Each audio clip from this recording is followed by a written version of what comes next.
Everyone has some sort of a closet that's become too small. A closet is no place to live, and I want to support as many people as I can in stepping out of that prison into the fullness of life that's waiting for them on the other side of that closet door. I'm Nancy Shadlock from Centered Life Coaching.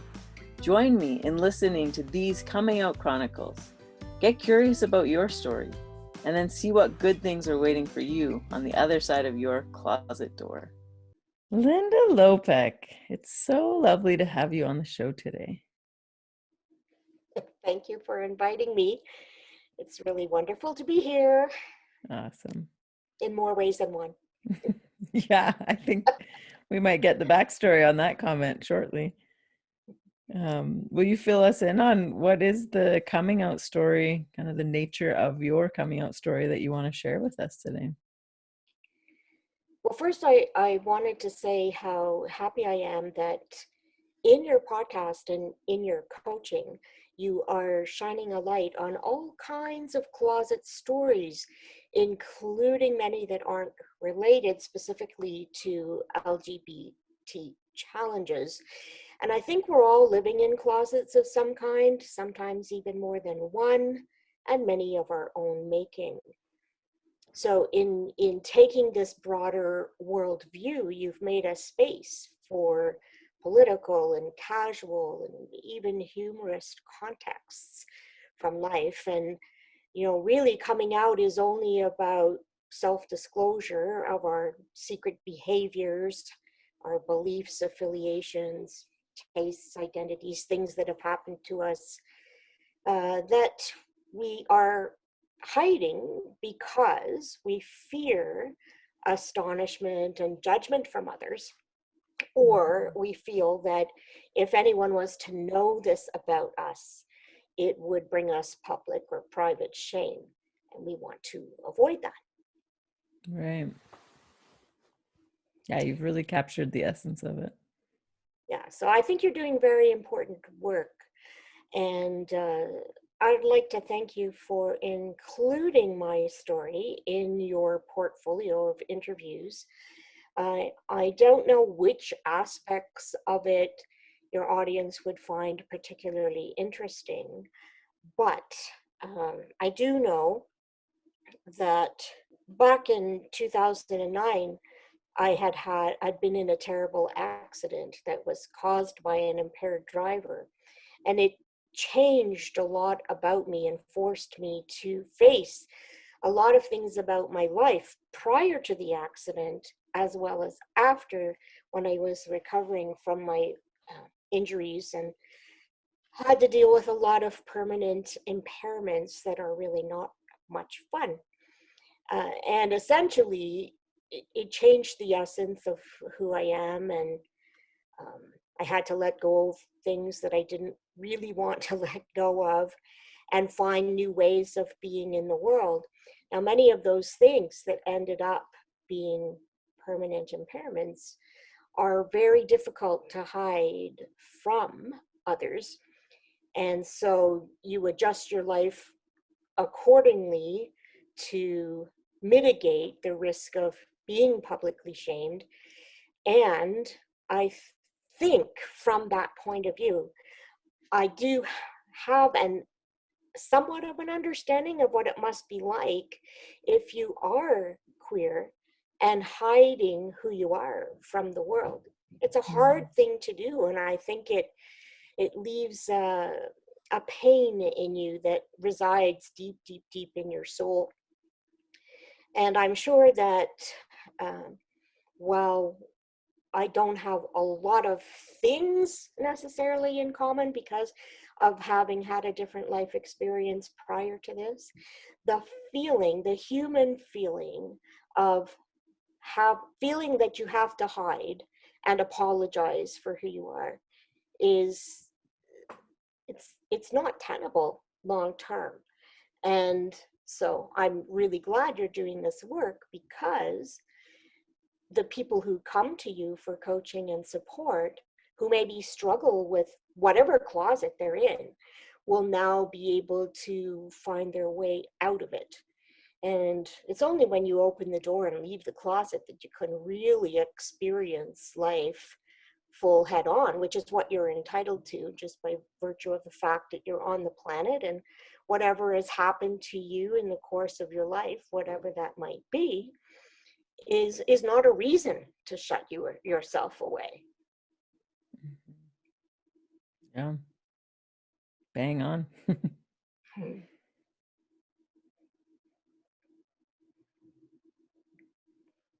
So tell us more about, do you want to give some details about the accident and like what happened to you, what you lost? Well, it was there's been so many interesting dimensions to this experience, really. And it surprises people when I describe it as a really fascinating gift that just keeps on giving, actually. It's not a gift you would choose for yourself, though. But, I was just driving down the highway on a really beautiful day in the fall. It was in early October 2009. And a car that was coming from the opposite direction at a very high speed crossed the center line and ended up driving straight through my windshield. And then, of course, after that, the car behind me also hit my car. So I actually got hit twice. But the worst of it was the vehicle coming through the windshield. And that left me trapped in the car, unconscious. When I regained consciousness, I remember being extremely terrified because when we're watching Hollywood movies and there's a crash like that, you almost always see the car exploding shortly after the car comes to rest. And I knew I was trapped in the car. The car was filled with smoke. It was really, really hot.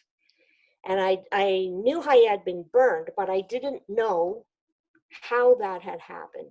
And I remember being extremely angry in that moment and thinking, I can't believe, well, actually, at the moment of impact, I was thinking how sad this was going to be, because someone was going to have to tell my two children that their mother had been killed in a car accident. And right after thinking that thought is when I blacked out. When I regained consciousness again, in the immediate instance, I was very shocked to regain consciousness, because I had sort of a sense of what happened. And but then my next thought was, I can't believe I've bloody survived this accident, only to be burned alive in this car. And I was really, really terrified in that moment. So it was a combination of anger at being trapped and anger at having more life-threatening shit to deal with. And it wasn't very much fun at all. In the end, I was able to escape the vehicle and fall onto the road by the side of the highway, and it did not blow up as I was expecting, thank God. Because I could not get far enough away from the car since I couldn't walk or anything. And it was just kind of a downhill nightmare from there, really. So the accident itself left me with catastrophic brain and spinal cord injuries, which have taken the better part of the last 10 years in rehab to overcome. And essentially, the accident wiped out everything about who I was prior to the moment of impact. And I do remember one other interesting memory from the moment of impact too. As the car came through the windshield, the axle of the wheel was torn off and it hit me in the chest. And it for all I know, that could have been what knocked me out, but when it hit me in the chest, it hit me right where the seatbelt crossed, and so the axle didn't penetrate into my chest, which was really, really lucky. But I remember when the impact of it and thinking, this must be what it's like to be shot when you're wearing a Kevlar vest. Why these bizarre thoughts come into your mind in these moments, I don't know, but I remember that distinctively. And I remember blacking out right after the feeling I'd been shot. I didn't know that it was the axle that had hit me in the chest until later. But I remember that moment of impact. That's probably a really good advertisement for wearing your seatbelt too. Yeah, could be. Hmm.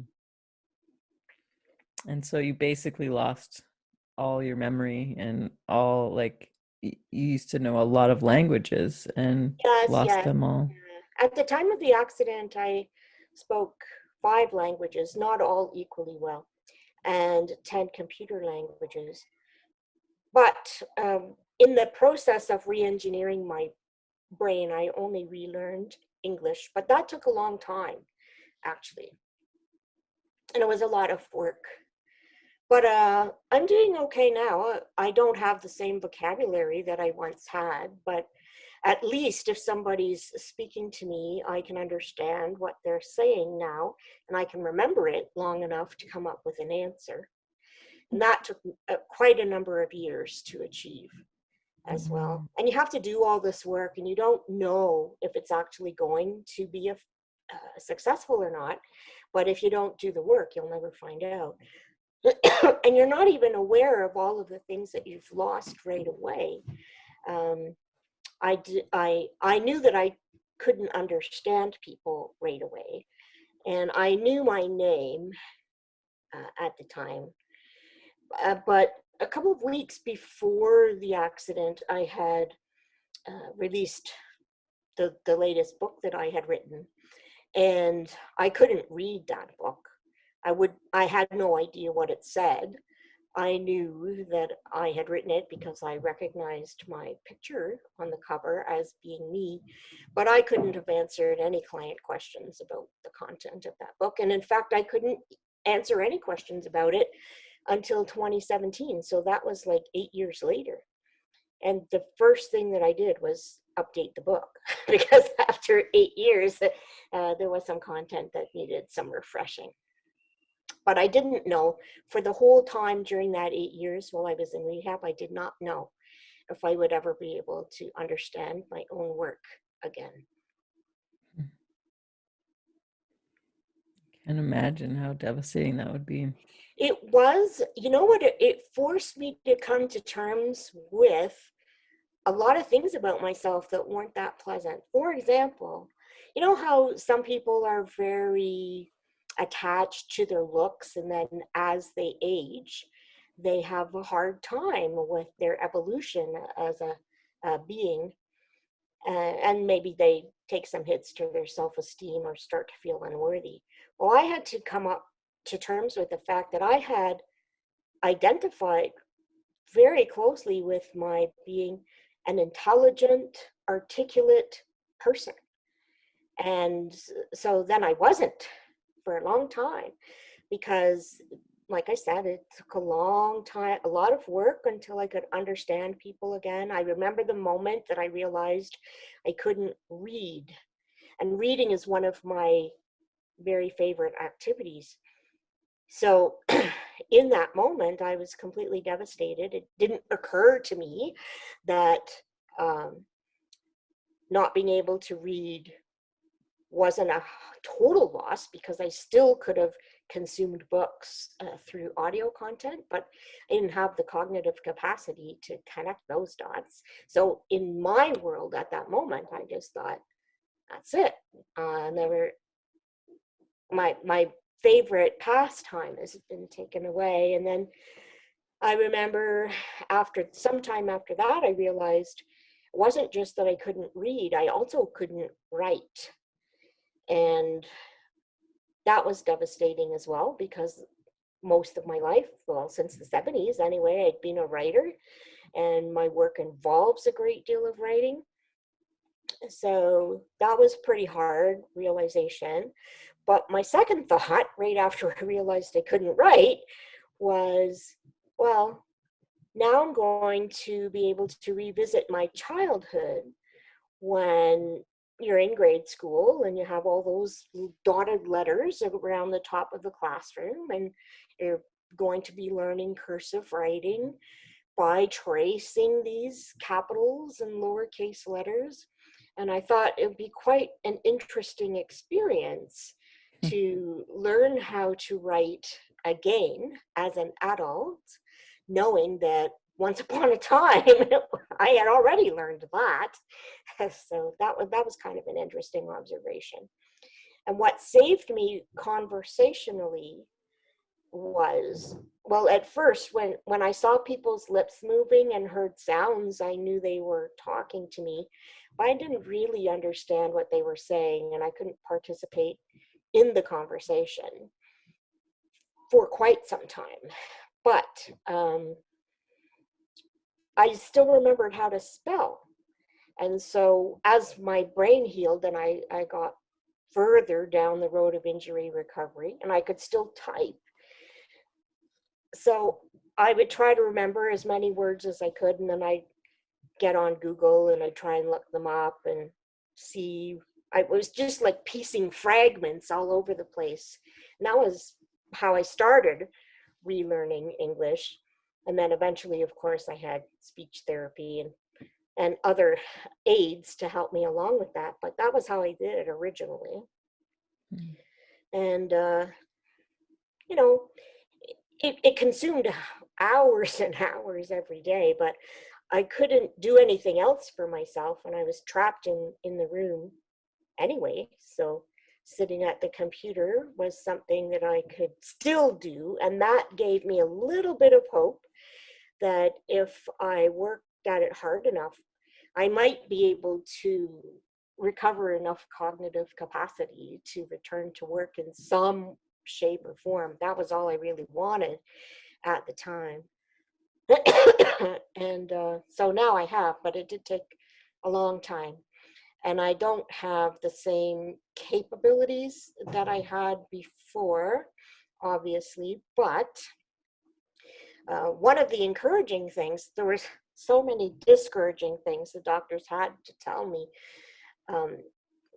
as relating to this injury, but one of the encouraging things the first doctor told me was that that I hadn't forgotten everything that I knew how to do before. All I had a problem with was an inability to access it.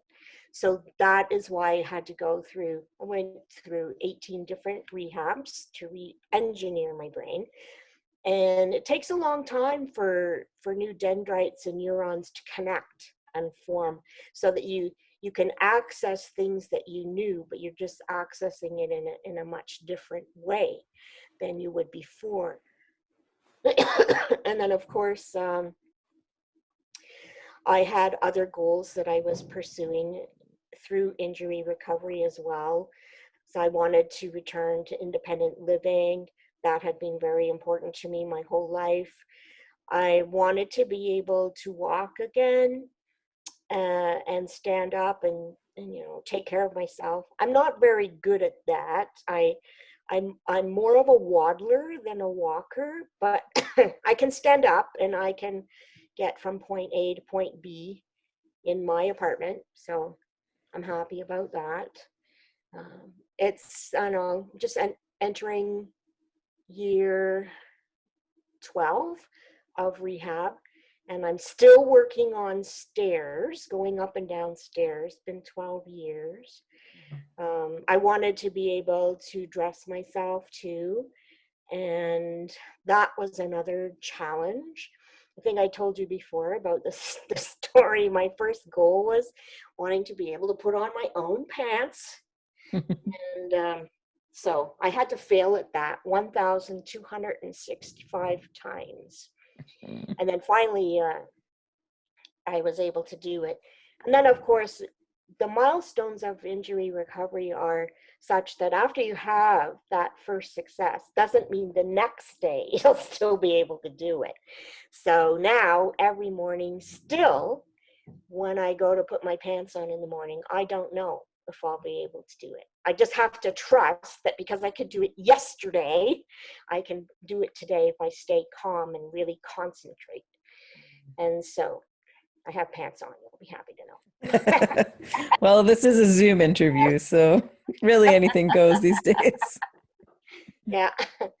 And, but there's a lot of things that I miss about the old me. And that was one of the hardest things, I think, to come to terms with. I always thought that if I worked hard enough and wanted it badly enough, that I would just, go through this period of misery, but I would get back to being my old self. And it's a long time and a lot of psychiatric help to come to terms with the fact that that was never going to happen. So I would just have to accept the me that I am now and see that that person is just as worthy and matters just as much as the person who was driving that day. It took a long time to come to terms with that. Mm-hmm. I can see some parallels there with like wanting my old straight self back that, was normal. But were you straight or did you just want to be straight? Right. I'll say straight with some air quotes of like I was straight passing and passing, probably wasn't even passing that well, if we're honest. But like that old life that maybe was easier, and then being like, I don't want to have to choose this life, or I don't want to receive this life that is what I have or what I am right now, and like wanting to keep that at bay. And really that's where all of our frustration, anxiety, stress comes from, is that gap between receiving what really is and pushing against it. And the more that we can just receive what really is, the more life flows and is less stressful. But that's easier said than done. It does take a lot of work, that's for sure. And I might not even have struggled with that as much as other people that were in rehab, because my personal philosophy has always been, and I 100% believe this, that every single thing that happens to us for our better good. And I knew that in my past experience, the less it felt like it at the time, the greater the gift or gifts were going to be contained within the experience.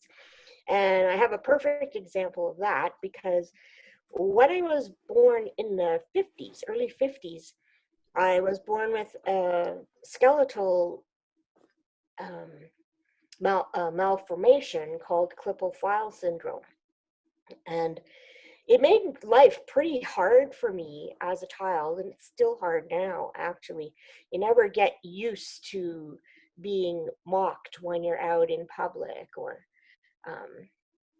being criticized for being out in public, even though it's like been my whole life for almost 70 years. It doesn't get easier. However, in this particular accident, if I had not had Klippel-Feil syndrome, I would have been completely decapitated instead of just internally decapitated.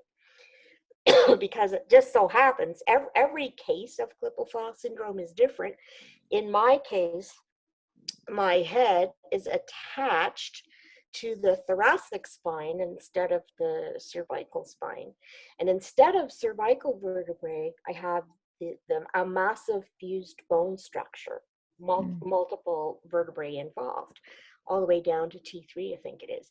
And my head, instead of being attached the way your head is held onto my body by these really thick webbing ligaments on either side.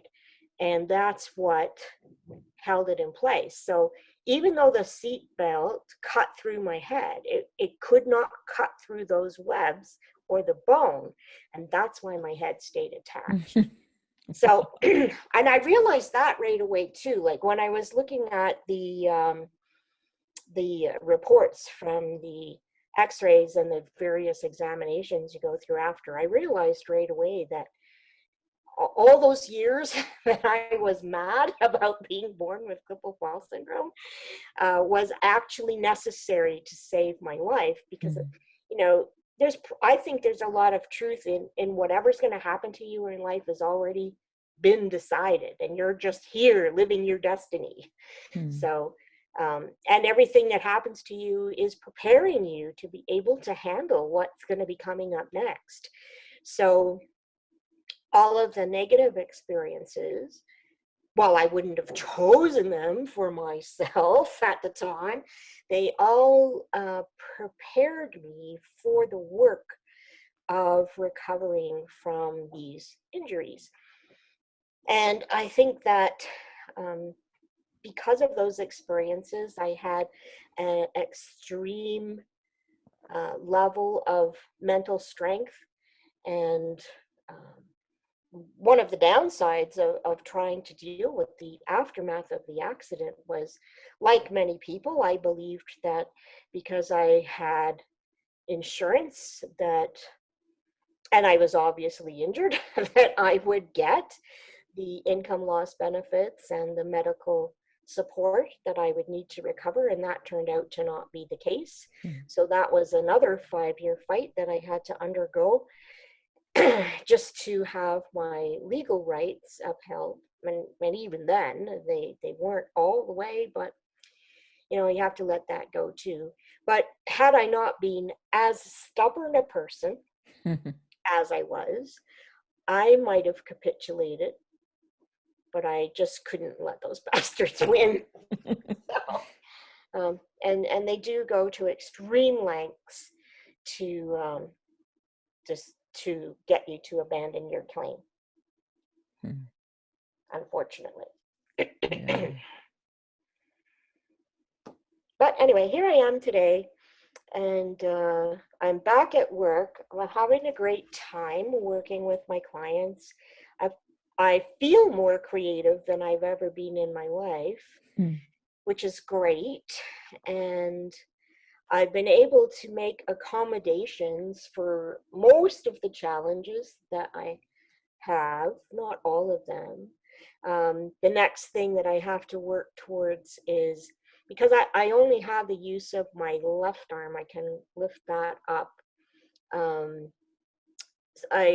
I can only dress myself if I wear stretchy clothes, because you wouldn't believe all the gyrations I have to go through to get dressed. But anyhow, I have this closet behind me that has my pre-accident clothes, which are very beautiful. My power clothes from when I was a successful executive and whatnot. I'll never be able to wear those clothes again. And I don't know why I didn't get rid of them yet. They've been sitting in that closet all this time. But now it feels like they're mocking me. So I think they have to go. Yeah. But it's a hard thing, because when I box those clothes up, it'll be like getting rid of a part of myself. It's a part that's not coming back, and I partially accepted that, but obviously I'm not 100% there, or the clothes wouldn't still be in the closet, because like I said, I'll never be able to wear them again.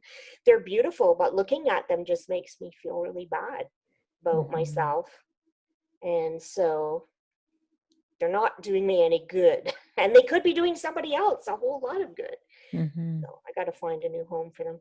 It's on my list. I haven't gotten around to it yet. Oftentimes in coming out stories, the coming out has an effect on the family. And so I'm wondering, like, what has this been like for your family? Well, that was a huge disappointment for me, actually.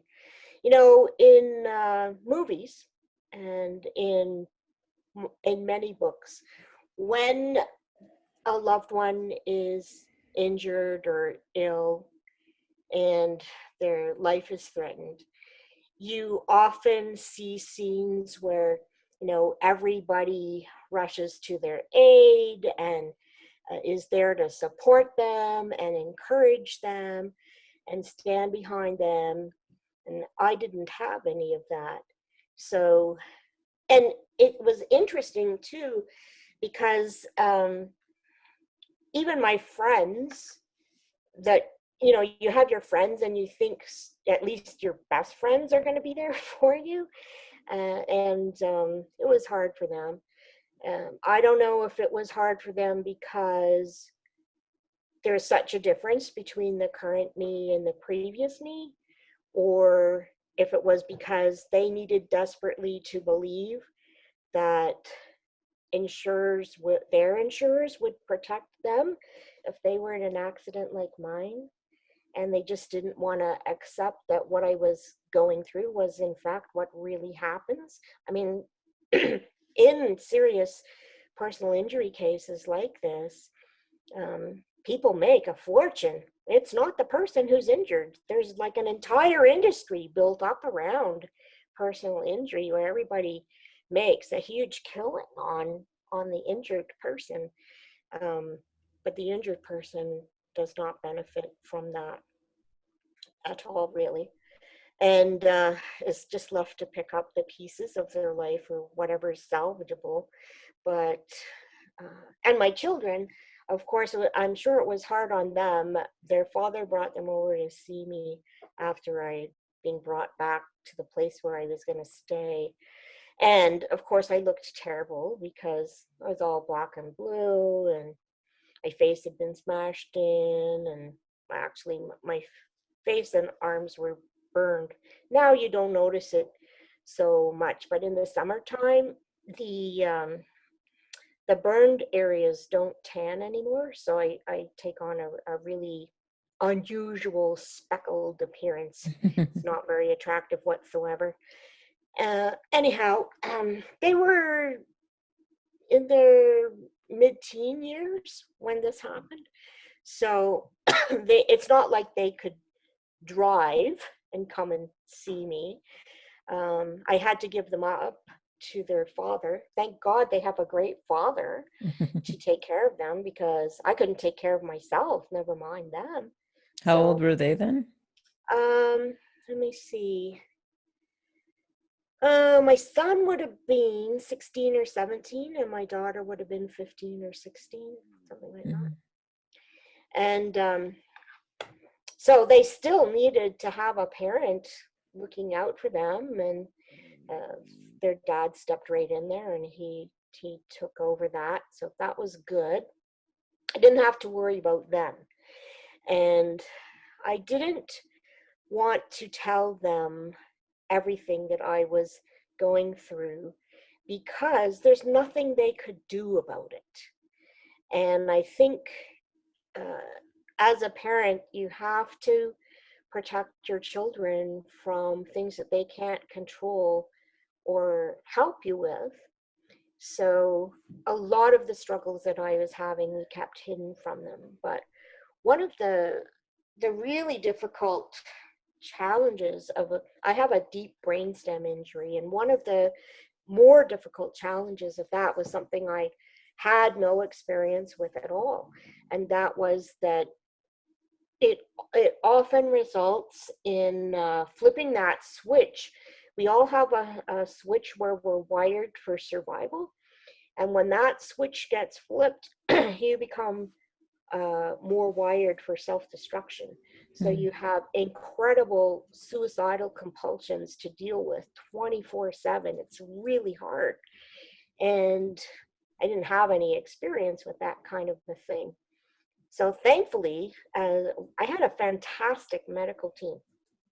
And one of the people that I owe being alive to today would be the psychiatrist who was assigned to my case. He had uh, a, a great reputation for being able to work with severely brain injured people and help them deal with all of these psychological challenges that come out as a result of all this.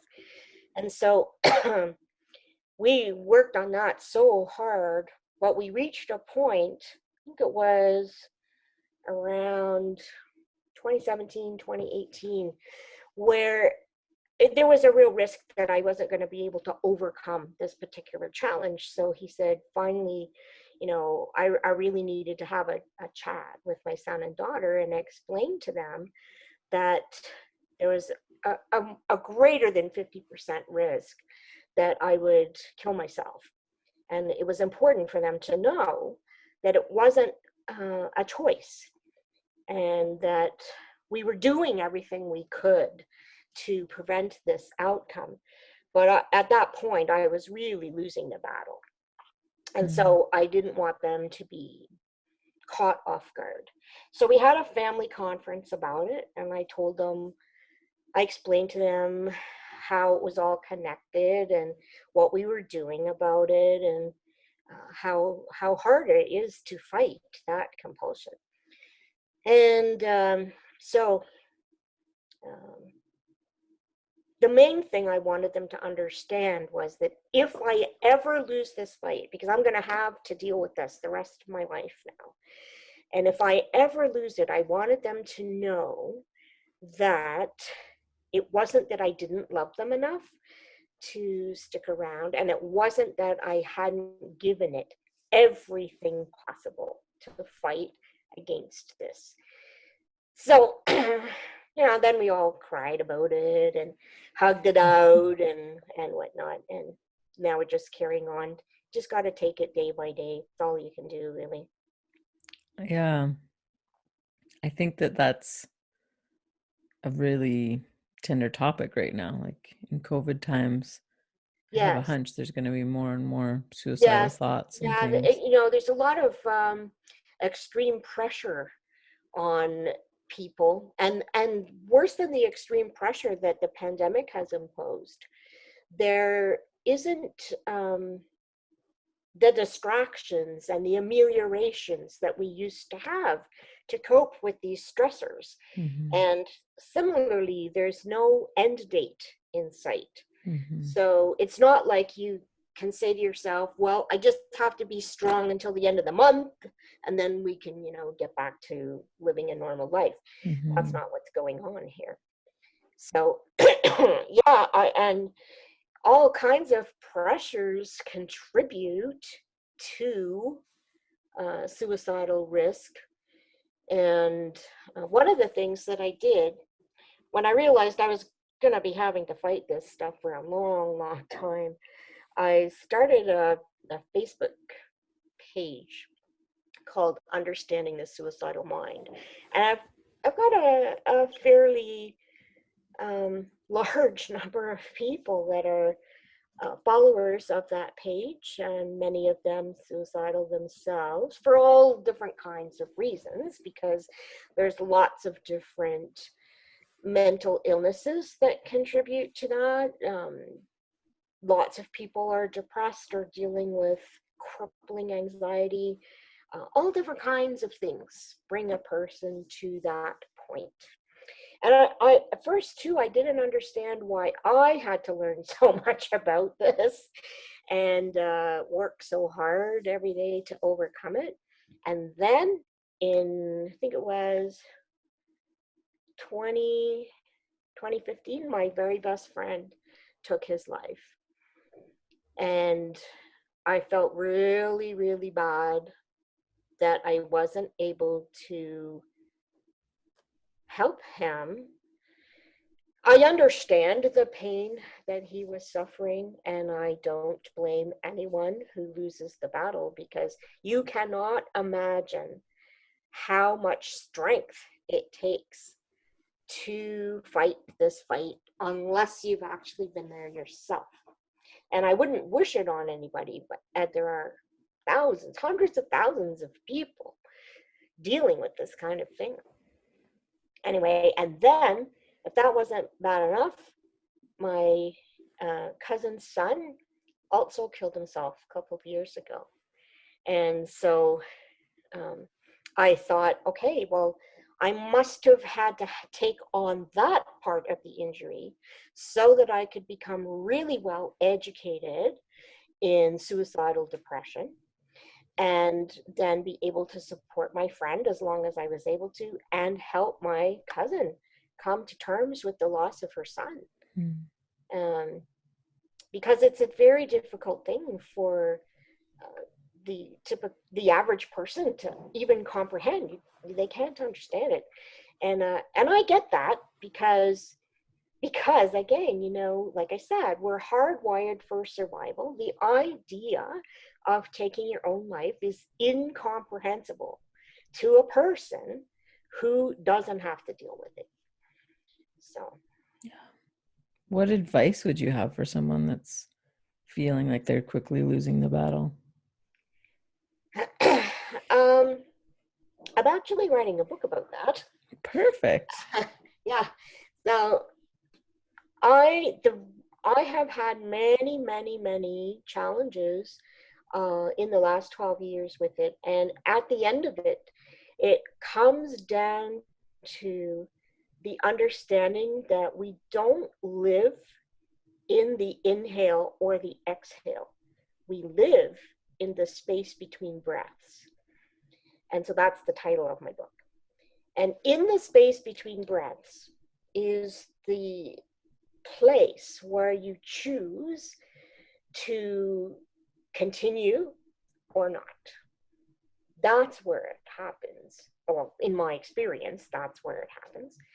And the taking that next breath, slowing down the inhalation exhalation process and fully occupying the space between breaths is where you get some relief from the pressure to take your own life. We think that we can't go on, or we don't want to go on for whatever reason. But it's in that space that you make the choice to take the next breath. So another thing that I did as part of my rehab therapy I think this was in 2015 as well, I did a Navy SEAL training thingy. Challenge, Navy SEAL challenge is what I did. And it was a 5-day challenge, and 80% of the people in that challenge quit on day one. Day one, the requirement, we were working with this guy, his name was Commander Mark Devine. And our first challenge on day one was we had to do 1,000 push-ups. And that took me 4 hours and 22 minutes to finish. I couldn't feel my arms for a week. And just remembering it now, my arms go all rubbery. Remembering what that was like. Weren't you just saying that only one of your arms really works? Yeah. Well, I can lift up my left arm, and I can move my right arm, but I can't lift it up. Okay. So, but you can do a push-up. I can. And I wasn't doing military style push-ups too, by the way. I was doing girl style push-ups. On your knees. On the knees, yeah. And so I was able to do that. But he told us that the first thing that would happen when he gave us the assignment was, our first thought was going to be, there's no way in hell I can do this. And sure enough, that was my first thought. Well, my second thought was, okay, well, how am I going to get this done? Because there's no way I'm crapping out of this challenge on day one. Mm-hmm. No way. And so I figured out a way to get it done. And like I said, it took me a long time to finish, but it wasn't a race. It wasn't about finishing. It wasn't about how long it took you to finish. It was about finishing. And I was on a total high from it for such a long time because I wouldn't quit. But one of the things they told us too was, when you think you cannot do another thing, you've only used 40% of your mental capacity. So that was a very valuable lesson for me, because it was, I think, well, it was 2 years later that I was having that conversation with the kids. And at that point, I was surviving in that space between breaths, because in those darkest moments, I would remember, okay, you think you cannot take that next breath, but you're only 40% of the way there. So you just carry on. And the other thing that I had learned too, which was fascinating, well, I learned a lot about depression. It's actually a very fascinating illness, but it's a hard one to carry too. And I would not wish it on my worst enemy.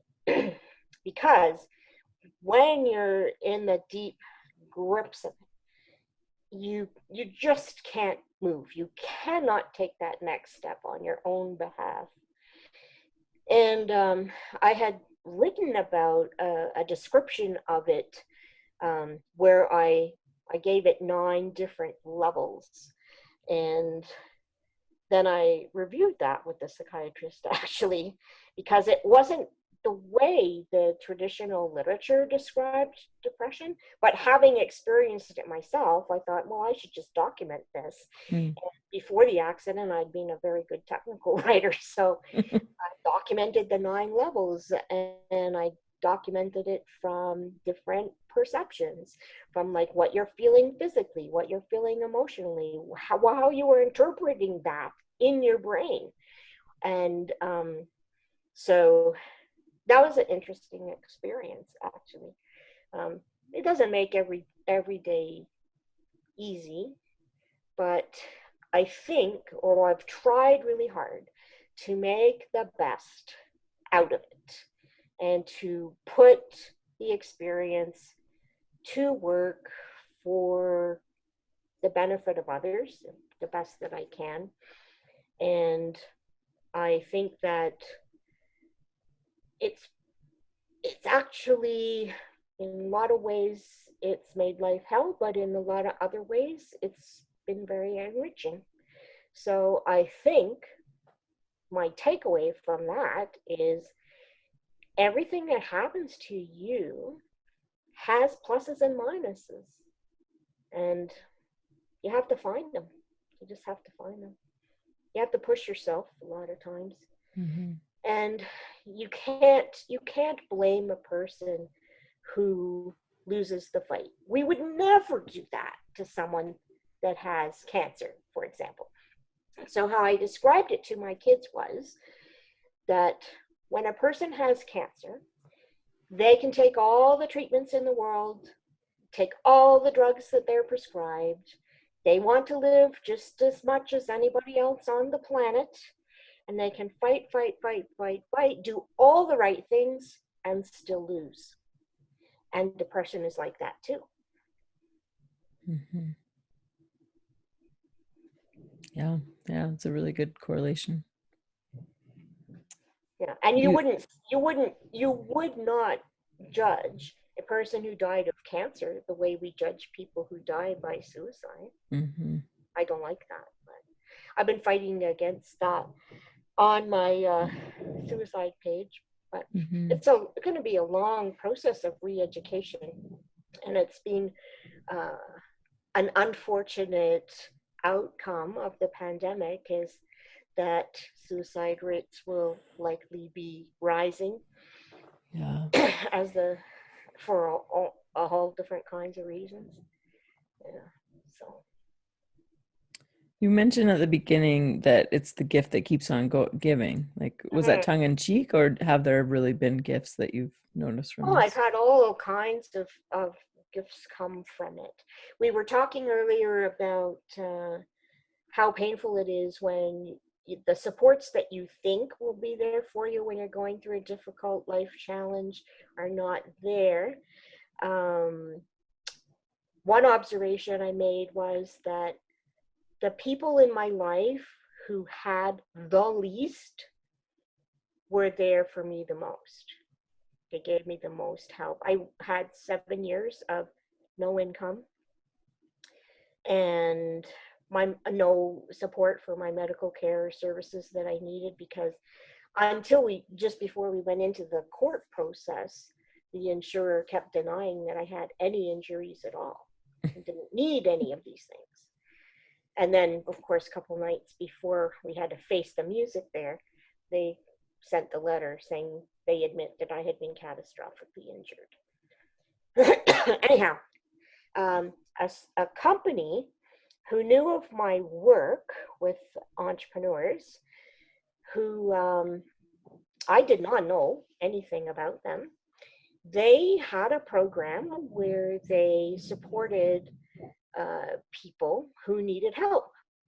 And their employees decided to support me. And so every month I received a check that was just enough to pay for my room and a little bit of food. And that kept me alive for the time when I was fighting my claim.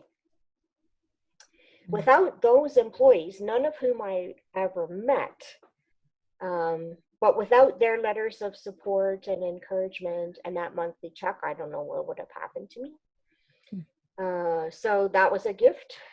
And like I said, I think that, well, I had started my Smart Start program long before the accident. Actually, I got the idea for it in 2000, and I built the website for it in the spring of 2007. We did our launch on October 3rd, 2008, and the first year was awesome. We did 5.7 million in helping other people with their business dreams that first year. The accident was October the 5th, so 1 year and 2 days after the launch. It was a real test of all of the business systems that I put in place because, of course, the business continued to chug along without me. The only thing that couldn't continue, of course, was the one-on-one coaching, but other things continued on just fine. And then I forget where I'm going with this because I completely disconnected. I don't know what I was going to say. I was talking about that company. And that company that helped you. Now I remember.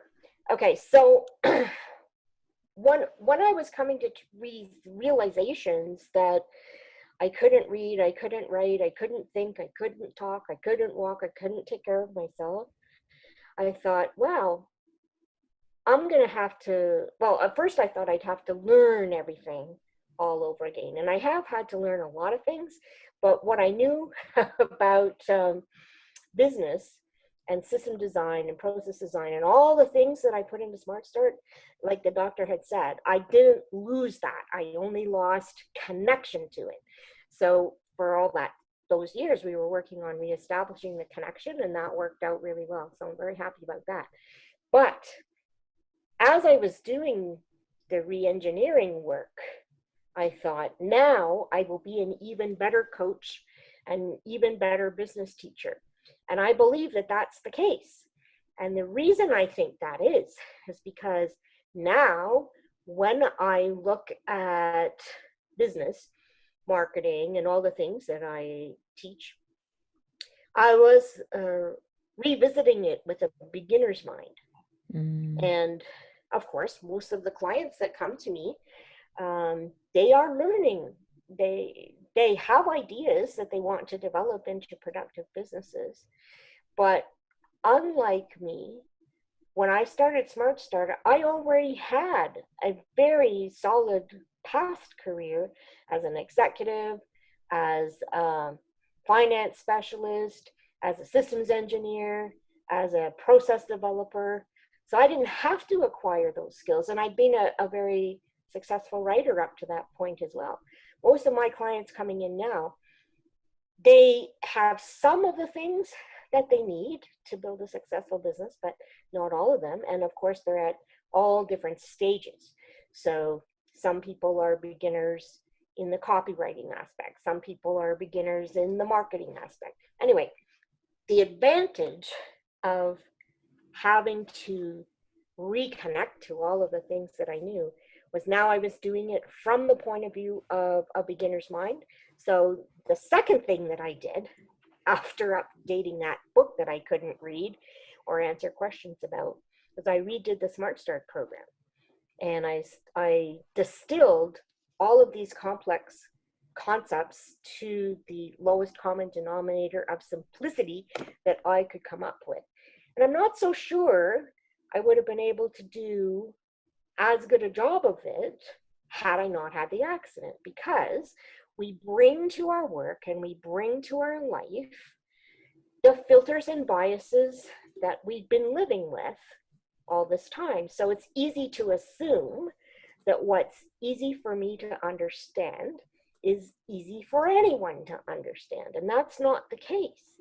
So if you're going to be a really good coach or a really good teacher or even a really good writer, I think you need to be able to take big ideas and distill them down to their simplest form. So that's what I've been doing for the last couple of years. What have you been doing helping entrepreneurs? I build $1 million businesses for them or with them. It's a Smart Start is it's a like a I call it a trifecta trifecta program. We make it possible for entrepreneurs to take their business ideas and create sustainable value and income from those ideas, assuming, of course, that their idea has economic viability. But that's always the first thing that we check out before they enter the program. And then when they're working with me to build that business, they're working from a collaborative point of view. So there's a coaching component, there's a consulting component, and the philanthropy component that I had built into the program was one that allows people to have access to high-level expert guidance without having to pay super high cost for that. And so all I did when I originally set up the program was I had helped lots and lots of businesses build their dream. And I had asked the people, once they achieved their dream with my help, to make it possible for other entrepreneurs to build their dreams as well. So that helps minimize the cash outflow from the clients who are accepted into the program, because they only pay a small percentage of my professional fees, and then their sponsor takes care of the rest and puts that back out into the world. And in that way, we are able to help a lot more people than I could ever just help on my own. So, for example, when I put the program online in the year before the accident, we didn't have anybody on the list. I didn't have any clients in the Smart Start program yet. But so we're starting from zero. And now we have reached about 265,000 entrepreneurs in one way or another through the various programs that we run, and have helped them build their business dream. Amazing. And all from someone that had to learn how to read again. Yeah. Well, I didn't have to at the time I built the program. I only had to learn that after the fact. So, yeah. You helped a lot of those people after you learned how to read and talk again. Yes. Yes. Mm-hmm. So inspiring. In fact, for people who are thinking you can build an online business and have that kind of community size right away, I should say that's not the case. Like, the growth was slow. I think in the first year we had 100 people. A couple of years ago, thinking back to what our circulation was, I think we were at 90,000 at the beginning of 2018, or maybe it was 19. Yeah, maybe it was 2019. I'd have to look at the records to be able to say for sure where we were at. But once you reach a tipping point, you don't really have to do much more work. Things just start happening on their own. So let's say that it took me 9 or 10 years to get the first 90,000, but it only took 18 months or so to get from 90,000 to 265,000. But you know what happens to a lot of entrepreneurs is they just don't have the patience to keep working and working and working without seeing an immediate reward and sense of gratification. So they don't trust the process. I trusted the process, and I trusted the process when I was in rehab too. So, and I remember too, I had to take all of these cognitive assessment things where they measure how your brain is functioning. Well, right after the accident, I was only functioning at about 10%. I was totally useless. After 5 years of grueling hard work and a small fortune that I spent in medical care, I was only at 33%. And I remember that 33% result, and I was absolutely devastated. And I just thought, I'm never going to get to where I need to be to go back to work if after all this time I'm only at 33%. I mean, I couldn't do half the shit on that exam. But anyway, I decided, well, you can quit or you can keep working on it. And I decided, because I'm not really a quitter, as the insurers found out, I just kept working on it. And now, today, I'm really only maybe 75, 80% of my former self, but that is enough to do my work. So I'm very, very happy about that. I would still call you a genius at 75 or 80%. So. Oh, thank you. That's very kind of you. But you know, the funny thing is, it's hard when you're the injured person because you always know how easy things were for you before. It's easy to take that for granted, you know, and nothing is easy for me now. But just the fact that I can do the things that I need to do, and every day when I wake up, I don't know for sure if I can still do it, but so far, history has shown that when I get up in the morning, I will be able to walk from the bed to the bathroom, which is on the opposite side of the apartment, by the way, on my own power. And I will be able to put my own pants on and sit down at the desk and get to work. So, and I love my work. I just love what I do. Well, if people are listening and are curious about your work and wanting to join in, where's the best place for them to find you? Our website is smartstartcoach.com, and that's a good starting point. And we're also on Facebook, of course, and I'm on LinkedIn under my name. So anyone who would like to connect with me on LinkedIn, I'm on LinkedIn as Smart Start Coach. So it would be LinkedIn.com/Smart Start Coach. You'll find me. Or you can find me by name. And our Facebook page is at Smart Start Business Club. Awesome. So we've got, I don't know, a couple of 100,000 people over there too. And is that Suicidal Mind Facebook group still active too? Suicidal Mind, yeah, that's on Facebook too. I'm not as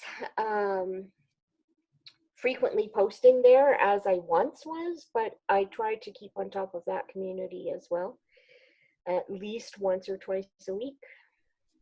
Awesome. Yeah. Cool. Well, thank you so much. Thank you so much for sharing your story with us today. Thanks for listening to the Coming Out Chronicles. If you enjoyed it, give it a like. And if you think it would be helpful for someone else, please share it with them. If you'd like to connect with me, reach out on social. I'd love to support you on the next chapter of your coming out story. Until next time, this is Nancy Shadlock from Centered Life Coaching.